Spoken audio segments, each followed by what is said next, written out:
Ava whooped and hollered as Andy played his heart out for the rest of the game. His team lost in a landslide, but it didn't seem to bother him as he rushed over to his father after the final whistle. Carrying the remains of the drone in one hand and holding Ava's hand with the other, Kate got up and waited for him. "Why don't you run over to say goodbye to your father?" she said to Ava. "Bye, Dad!"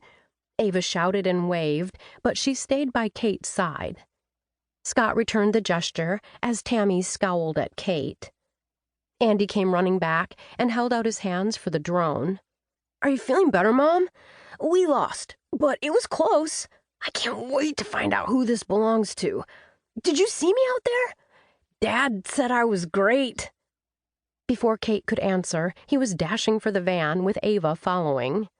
"Hold your sister's hand in the parking lot," Kate called after them. Her own raised voice sounded like a freight train in her ears.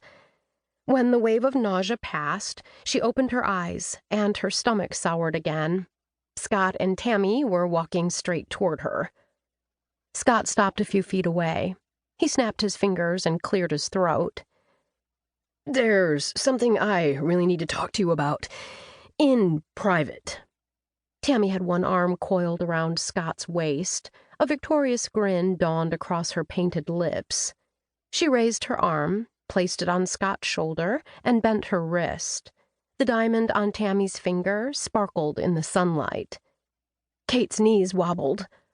It's only been 3 months." "I really need to get going," Kate said as she backed toward the van.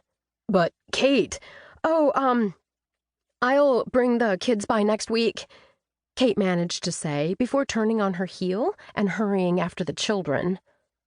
Remarrying? Already? The realization punched Kate square in the face.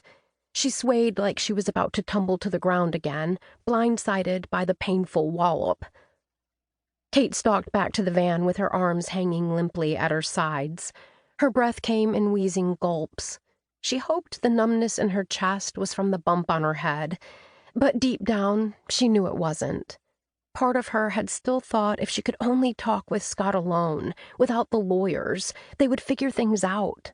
If they spoke the way they had when they first met, endless conversations in her dorm room, when they would stay up talking until dawn, juiced up on nothing but love, oblivious to the long day ahead. If they communicated like that, they'd pull their family back together and put this whole mess behind them. That hope had just died. Kate reached the van and opened the door. Andy sat in the back, cradling the damaged drone in his lap like he was holding a puppy. Ava gazed up at Kate as she buckled her into her booster seat. "Do you feel better, Mommy?" Ava asked. Yes, a little. Thanks, sweetie." "Was that man a friend of yours, Mommy?" Ava pointed out the window. "What?" "That man in the blue baseball hat." She pointed back toward the soccer field. Kate spun around in her seat. "Tell me what you saw." "He was watching you," Ava answered matter-of-factly. "Grammy says it's impolite to stare, but he was doing this."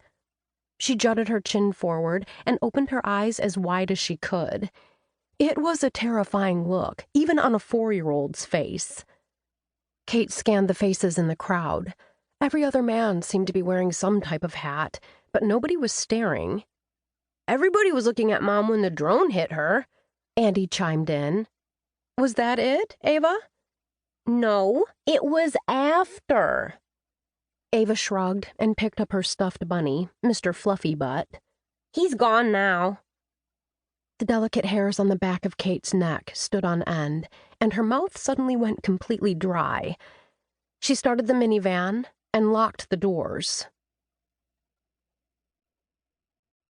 To keep listening to this audiobook, I've left you a link in the description so you can do it, at no cost thanks to Audible's 30-day free trial.